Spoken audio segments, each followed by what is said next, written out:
સ્વામી, કેટલાય સમયથી ધરતી પર જવાની બહુ જ ઈચ્છા થઈ રહી છે.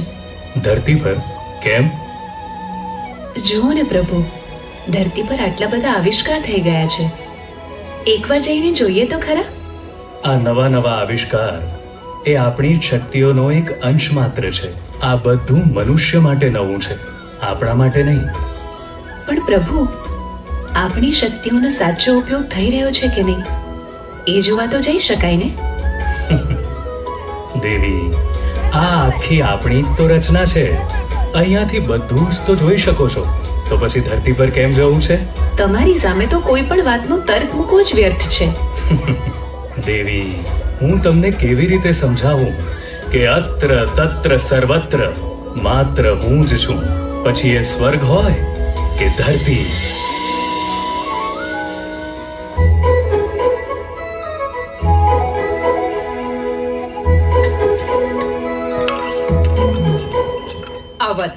આવવા દે આજે એને ને એના સુદામા.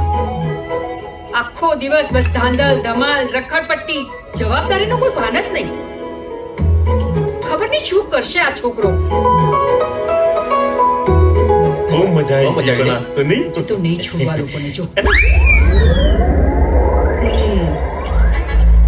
આવો આવો કાનકુવર, સુદામા, આવો.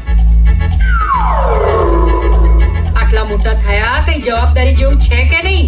સુધરો, ક્યારે સુધરશો? અરે માં, કોની પર ગુસ્સે થાય છે તું? અરે માં, અરે તું હવે ન્યા કેમ બેહી ગયો છે? જમવા બેસ. નથી જમવું. હે? અરે નાનકા, જમી લે ને. બા તો પ્રેમથી ગુસ્સો કરે છે. ભાઈ, તમે પણ હંમેશા માનું જ ઉપરાણું લો છો. જો ખબર નહીં આ છોકરો ક્યારે સુધરશે. અરે માં, એના માથે જવાબદારી આવશે એટલે સુધરી જશે. બા,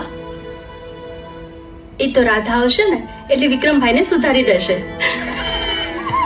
હવે તું પણ આનું ઉપરાણું લઈશ.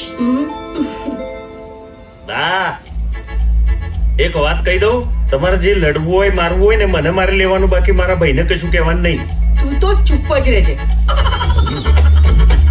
ના તારે કઈ કામ કરવું છે, ના ને કઈ કામ કરવા દેવું છે. ભાઈબંધ કેવો હોય જે સાચો રસ્તો દેખાડે, સાથ આપે, અને તમે બંને તો માત્ર રખડપટ્ટી. ચલ ચલ હવે જમવા બેસ.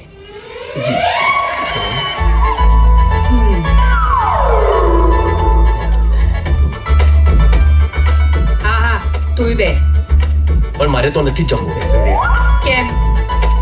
ના, બસ નથી જમવું. હું કહીશ તોય નહીં, ના. મારા હાથથી ખવડાવીશ તોય નહીં. ના. મારા હાથથી માખણ ખવડાવીશ